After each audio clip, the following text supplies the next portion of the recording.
Okay, hello. Today we're going to talk about Sarah or Sarai, as we're going to look at her as Sarai today. But first, I kind of want to talk about the royal family.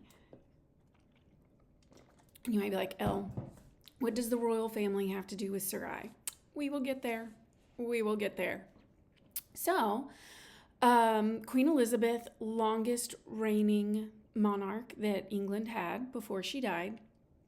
But I this is the royal family that we in the United States probably follow the most, although they are not the only royal family. They're just the ones that we hear about the most here in the United States. So, their family, there is strict protocol and rules that they have to follow. And some of these rules go to who is given certain titles. And this goes back to King George way back in like 1600s or 1800s. Anyway, I digress. He wrote out a codicil, a formal paper that told who could have certain titles in the royal family. And for the pause there, this is the first time I'm trying to get a video done when family is around. It is spring break here.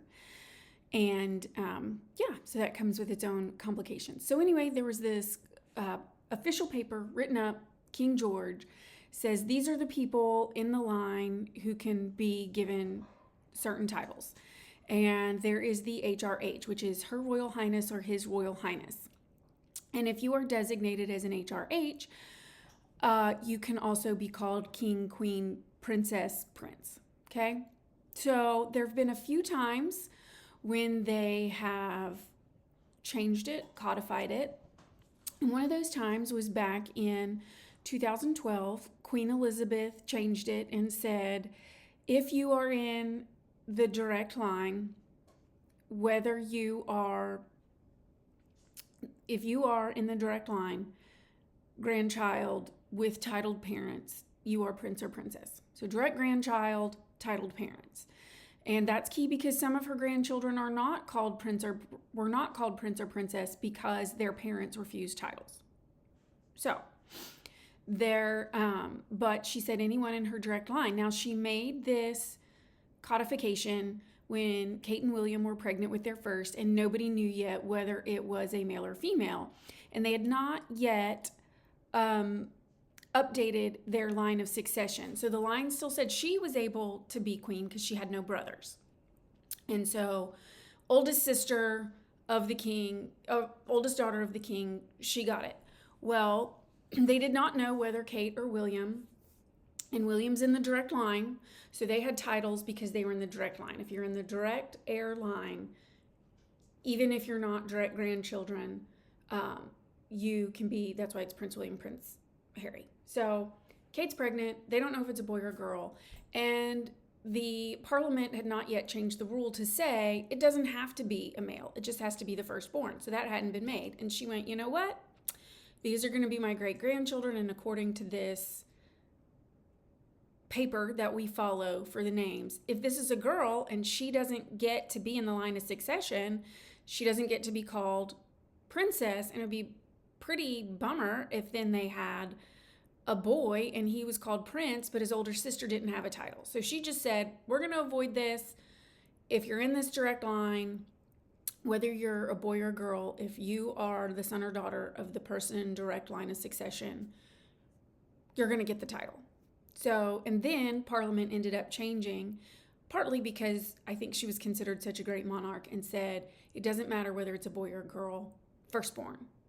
And so, anyway, all that to say, we had big press in the United States when the second born, Harry, got married, had a child. Well, this child, Archie, was not given the title of prince.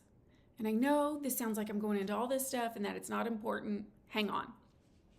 So, Meghan Markle did not grow up in the royalty, and she got very offended. And she thought that Archie was not getting the title of prince and then her daughter not getting the title of princess because she is a Black American, and therefore because her kids were not pure white. She thought that was why.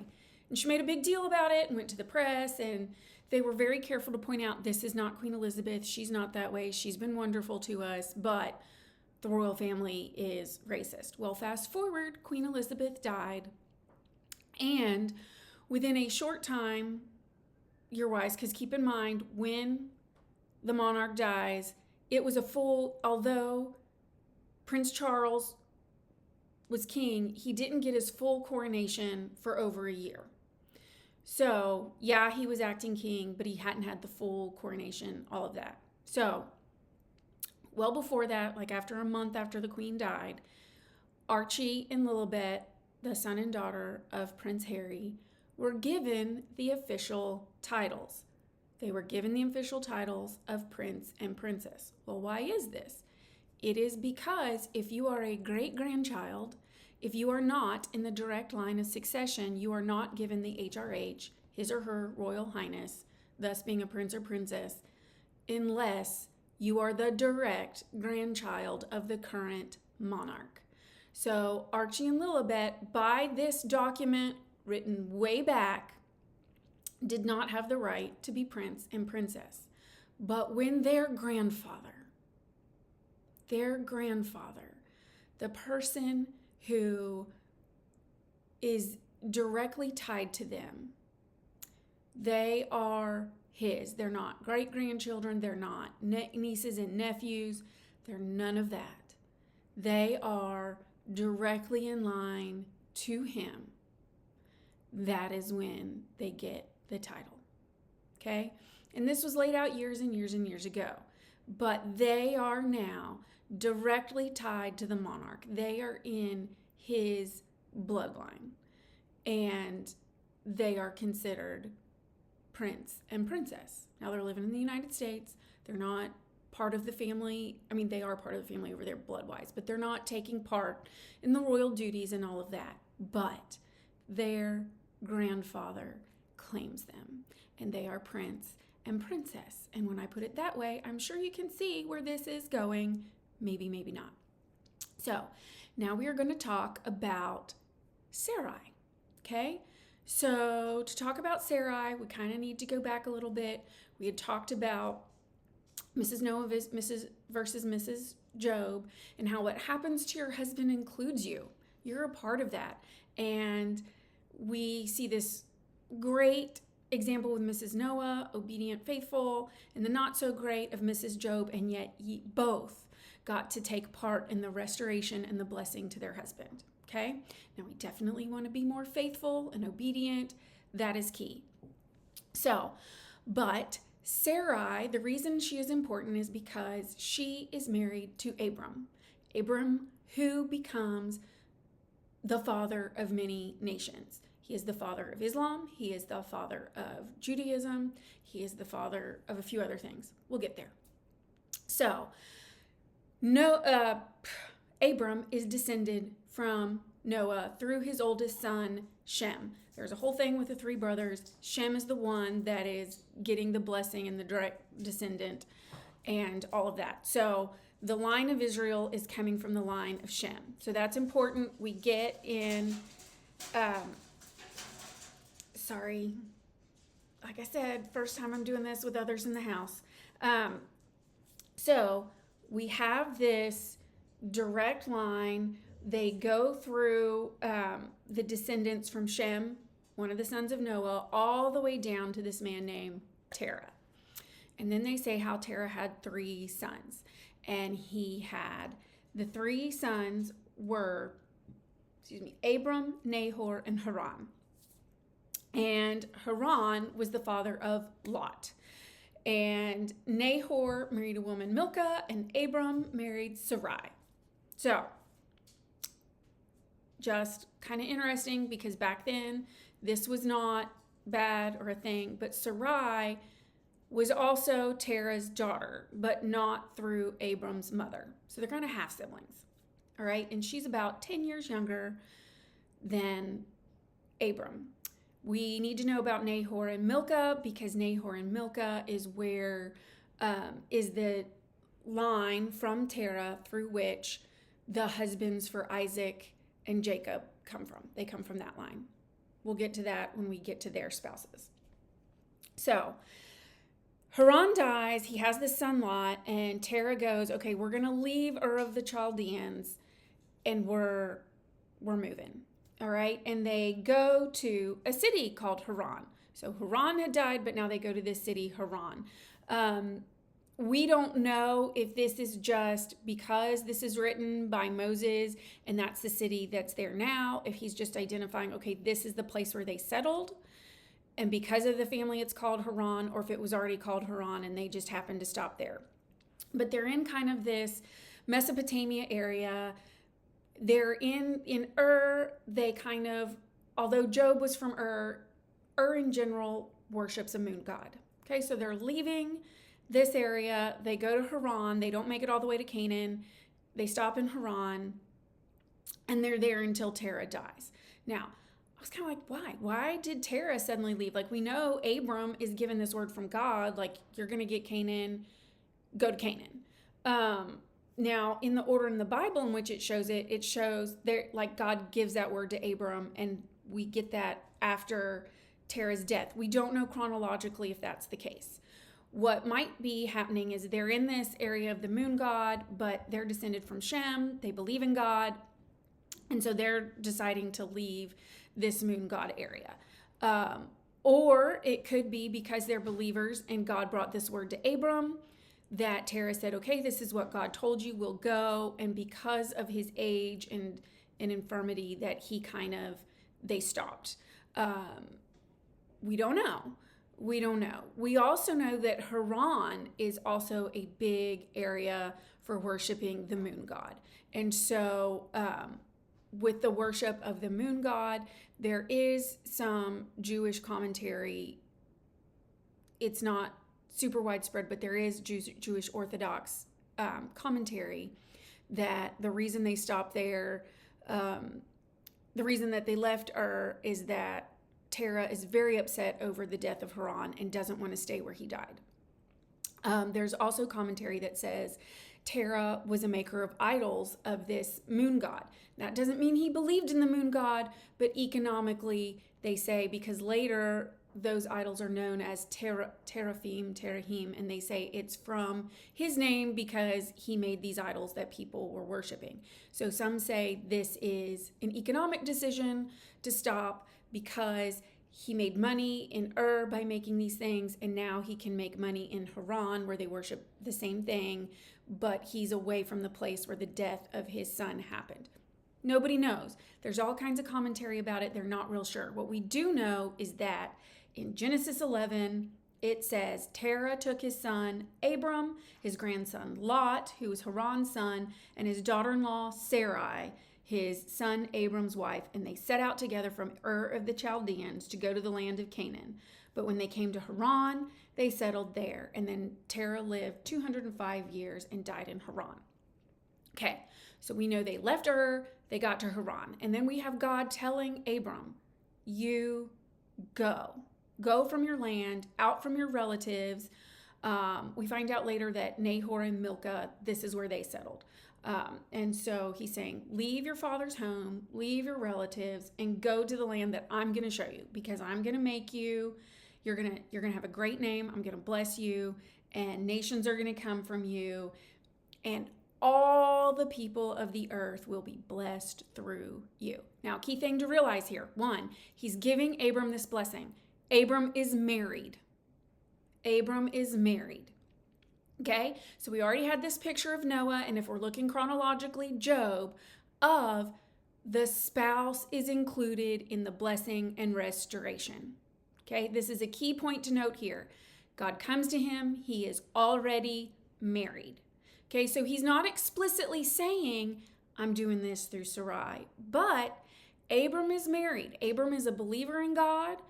We're pretty sure Sarai is a believer in God. They are descended from Shem, who was rescued by God. So they know, at least through stories, who God is. Now, there's some talk that says after the Tower of Babel, which happened between Noah and now, like when I'm talking to you about Abram and Sarai, that when the people didn't listen to God and spread out over the earth, and he had to like disrupt the language at the Tower of Babel to make them spread out.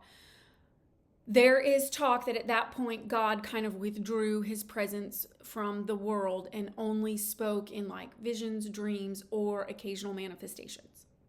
Seems like that could be theologically accurate. I'm not going to outright comment on it because I don't really know. But here we know he talked to Abram. We don't know in which way, but we know the Lord talked to him, and it says, and Abram went as the Lord told him. This is in 12. And he took Lot. So it's Abram, Sarai, Lot. They're, Terah has died. Nahor and Milcah, they're leaving them behind in Haran, and they're leaving and they're going to this land that God is pointing out to them. Okay? And so they go through Shechem to the oak of Morah, and God appears to Abram, and he's saying, this is the land I'm going to give your descendants. Look around. This is Canaan. I am giving it to you and your descendants. So Abram built an altar. Okay, so he builds this altar to signify like God appeared to me. So he'd given him the word. They leave Haran. They have gone. They're at this big oak tree in Shechem, the land of Canaan, and God is saying, this is it. This is the land. I'm giving this land to your descendants. This is the land of my promise. And Abram says, all right, I'm building an altar to signify that God has told. So God has come and told him this more than once, right? I'm making you a nation. I'm blessing nations through you. This is the land that I am giving to you and your descendants, okay? So he builds this altar there, and then he goes east of Bethel and pitches his tent and builds this altar. So, and then he goes, like, he just keeps moving. He kind of becomes nomadic. Now, some people say they were nomadic before this. Maybe, but God's direct instruction to him was leave the land of your fathers, which kind of shows some settling in. Now, some people think they were already nomadic because when Shem's blessing was passed down, it was, you're going to be nomads. You're going to wander around. So then a famine breaks out. Does this sound familiar? It sounds familiar because it'll be later. Later it'll be familiar, right? So this famine breaks out and Abram goes to Egypt. And so they go to Egypt, and like Pharaoh's powerful. He is really powerful. And this is the first moment where, other than Sarai's his wife and traveled with him, this is when we're starting to get this picture of her, right? So this is chapter 12, and it's in verse 11. And it says, when he was about to enter Egypt, he said to his wife Sarai, look, I know what a beautiful woman you are. When the Egyptians see you, they will say, this is his wife. They will kill me to let you live. Please say you're my sister, so it will go well for me because of you, and my life will be spared on your account. Okay? So, and then it says, they entered Egypt, and the Egyptians saw she was very beautiful. Okay? So, again, names have meaning. Sarai means my princess, okay? So somebody named her, we don't know if it was Terah, we don't know if it was her mom, named her my princess, okay? So it's, as women, we often know this, like your husband calls you my queen or my princess, or your dad, when you were a little girl, said you were my princess, okay? So this is someone saying you are my princess. Maybe she was a very beautiful baby, and that's why they called her that. But we know now she is a gorgeous woman, stunning, to the point where Abram is like, you are so beautiful. We're going to enter into this land of very powerful, fierce people. And if I say you're my wife, or you say you're my wife, they're going to kill me just to have you, to have your beauty, to have you in their household. And so apparently she agrees to this, like her husband says, and it's, we find out later that's not a lie. So they go from the Negev, where there's this famine, they go into Egypt. They see her. She is stunning. He says, this is my sister. Someone goes back and tells Pharaoh, like, listen, this guy has just come to this land, and his wife is a looker. She's beautiful, and she's gorgeous. And so Pharaoh's like, hey, great, I want her. So Pharaoh takes her into his household. Okay. Now, when they say takes her into his household, right? He is like, and it flat out says that he treats Abram well because of her. Like, he gives him flocks and herds and servants and slaves because he is like, hey, yeah, I want your sister. Okay, he is not taking her into his house just to look at her. That's not what he's doing. This is Pharaoh's having a sexual relationship with Sarai. Okay, so essentially, Abram is receiving payment for putting Sarai into Pharaoh's household. He's pimping his wife out. Not cool. Not cool. Okay? For a few reasons. One is Abram is not showing faith in God. Okay? Now, we don't know at this point, like it says, like he called on the name of the Lord, but there was a famine and he left. So we don't know, like, did God want him to go to Egypt? We don't know this. It doesn't say the Lord said, hey, go save yourself, eat in Egypt. It doesn't say that. But we know full well that God didn't say, give your wife to Pharaoh so that you get all this stuff, right? That's not how God, like way back, God was like, he brought Adam Eve. So there is this marriage, and God does not say, give your wife up. No. So they, so the Lord, we also know this isn't his intent because God was like, and he strikes down the household of Pharaoh with plagues. And they find out it's because of Sarai, right? God doesn't want her there. God's like, no, this is the wife of this man. And Pharaoh's like, what did you do? Why did you tell me she was your sister? This is your wife. Take her, go. And like, send him out, send him away. So don't stay here. It's because of this. You weren't honest with us. Thinking that she was free, I gave you all this stuff and took her into my household. And now God has struck down my household with a plague. Go away. All right. So they left, and they went back to the Negev. Okay. So they leave Egypt. So this is we don't know if God told them to go to Egypt. We're thinking probably not. And we know for sure he didn't say, give your wife to Pharaoh. Okay. But they go back to the Negev. They've got Lot with them. They go back. They're back in this land. They're back where the altar was. And what I think is a beautiful picture here is we have this mirroring over and over and over and over again of God's people coming out of Egypt. Okay? So here we have Abram and Sarai. They are followers of God. They believe in God. They're with Lot, their nephew. Like, they are believers. And God puts a plague on Pharaoh's household, not on the whole land, but on Pharaoh's household, and pulls them back out of Israel to the land. Okay? That's going to happen again in Exodus with the entire nation. It's going to happen again in the New Testament. There is prophecies, I believe in Isaiah, where it says, I will call my chosen out of Egypt. And that's referring to Jesus, because Joseph, Mary, and Jesus flee to Egypt when Herod wants to kill him. And then later on, he calls them out of Egypt when the danger is over and the king's not going to try and kill him anymore. So there's this beautiful mirroring where God calls people out of Egypt. His chosen, his followers are being pulled out of Egypt, and he's protecting them, and he's pulling them away from this place. And Egypt is, for a very long time, was not worshiping. They worshiped a sun god.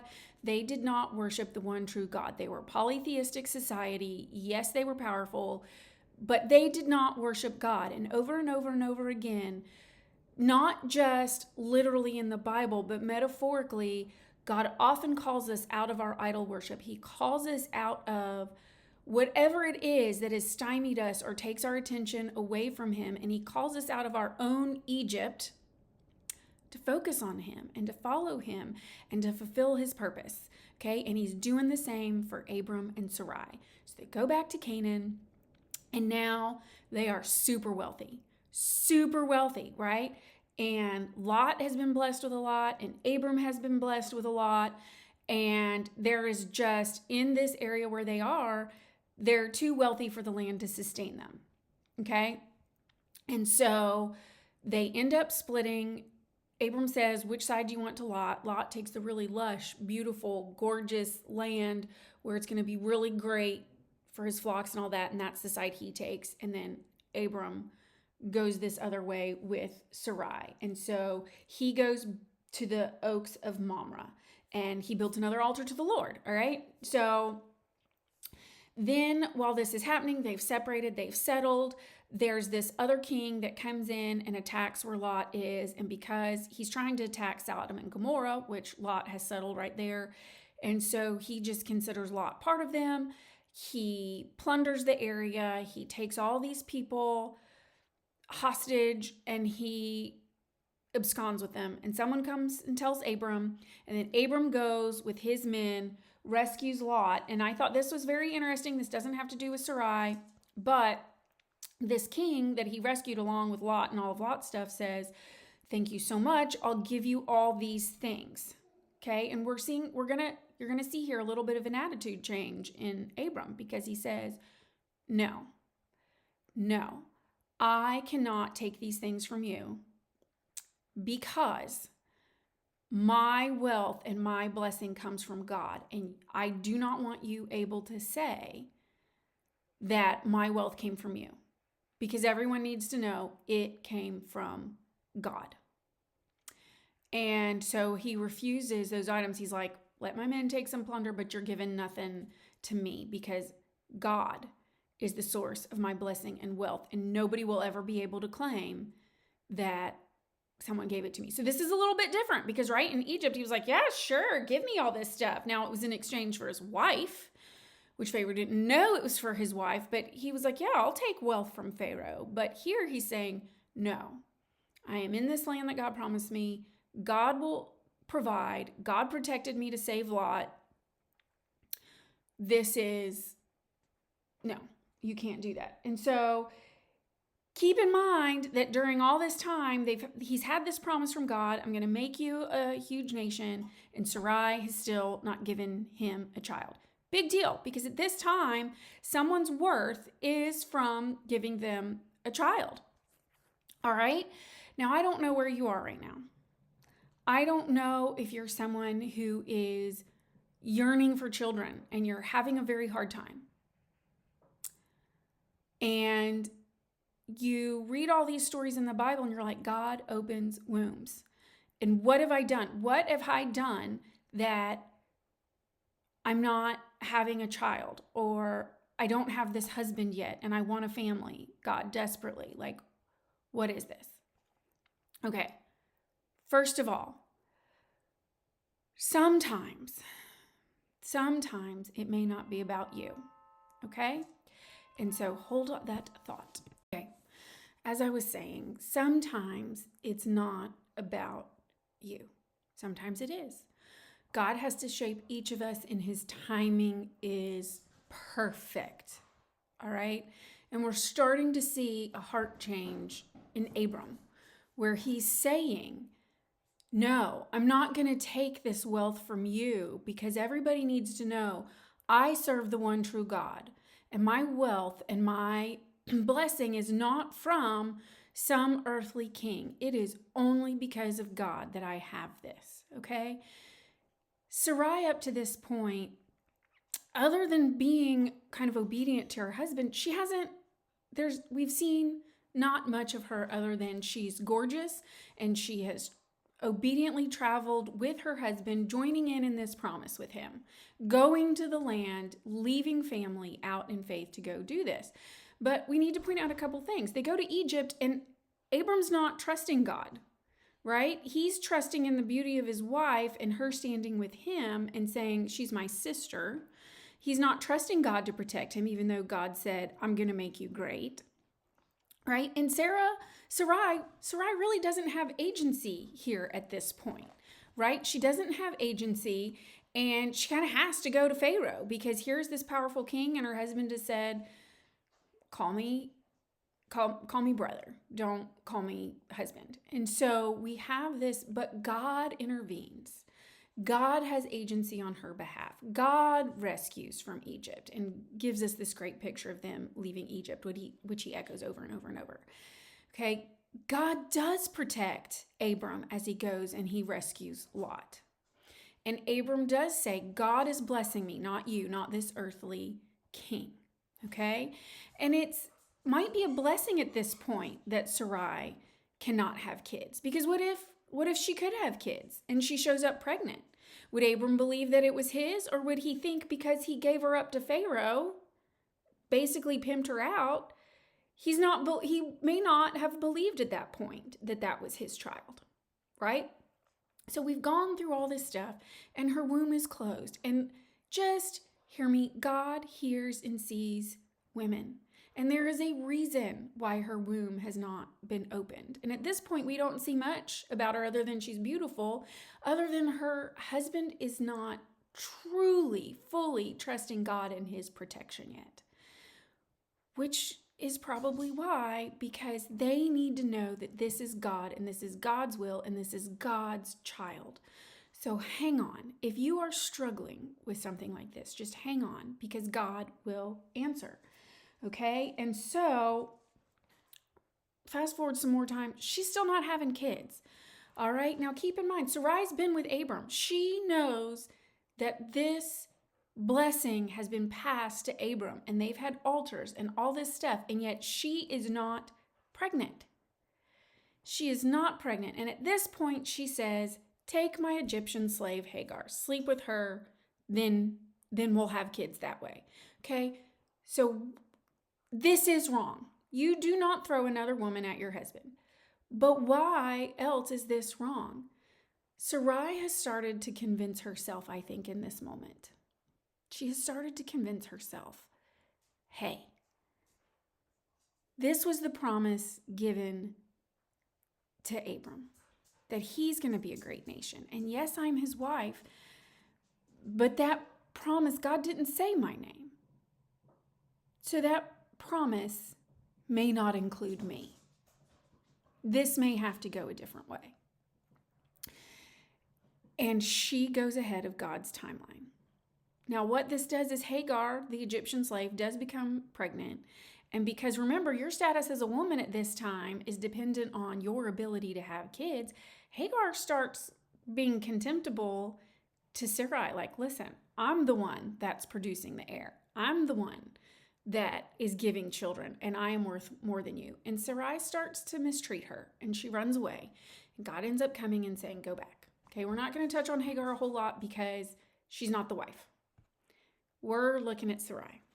Okay, so God has given Abram the promise again, even before Hagar, because he's like, yes, I'm going to give you sons. Look at the stars. Your descendants are going to be as many as the stars. And yet they still haven't had kids. And this is when Sarai says, take my servant. And she gives birth, Hagar gives birth to Ishmael, right? So Ishmael is there. Abram finally has a son. And there he is. And God comes back again. He comes back again and he says, you're gonna have kids, and it's gonna be through Sarai. And he's like, but look, I have this other son. And he's like, no. He says, I am God Almighty. Live in my presence and be blameless. I will set up my covenant between me and you, and I will multiply you greatly. And Abram fell face down, and God spoke with him and said, as for me, here is my covenant with you. You will become the father of many nations, and you will no longer be Abram. You will be Abraham. So he goes from a name that means the father is exalted. That's what Abram means. The father is exalted. And now he is Abraham, which is the father of many nations. And then he continues on and he says, you're going to keep my covenant. The symbol of the covenant is you're all going to be circumcised. But he says, don't call your wife Sarai anymore. Call her Sarah, because I'm going to bless her and I'm going to give her a son by which I'm going to bless the world. And Abraham's like, she's a 90-year-old woman. Can't you just do this through Ishmael? And God is like, no. Sarah, I am giving you Sarah, and my covenant will be with his offspring. And he reassures him. He's like, Ishmael, I'm still going to make a nation. It's still going to be okay. But my promise, my covenant, my redemption for the world is coming through Sarah. Now, a lot of commentators have said it goes from my princess to princess. Not really a big deal. Not a big name change. He's just changing her name because he's changing Abraham's name. I would like to offer a different explanation. Because Sarah means princess, and some even say it means princess of nations. And God is reassuring Sarah in this moment, you are not just your father's princess, your husband's princess. I am giving you the official title. You have a connection to me. I am the king. I am the king, and my promise is through you. And in my eyes, you are royalty, and I am making you the princess of all the nations, because I am restoring everything through you. Not your slave. She messed up in doing that. But he is saying, you're not just a daughter. You are a princess. You get the official title. This is, you are HRH. You are the official princess. And this is where I'm tying it in. Just like in England, only if they have a specific relationship to the monarch in charge do they get that title. And God is bestowing such a rich reward on her in this moment. And he is identifying it by saying, you're not Sarai. You are Sarah. You are the princess. I am claiming you and I am doing good things through you. Okay? He is doing this before she has a child. This is not about her being what is recognized by the world as successful. That's not it. She's not successful according to the world at this point, other than her husband's rich. That's it. But God is claiming her, and God is saying, I am using you. It's not just your husband, you. I am identifying you as connected to me. And what a blessing. What a blessing. We are not through with her story, but I just wanted today to take us from being Sarai, Terah's daughter, Abram's wife, to Sarah and God claiming her.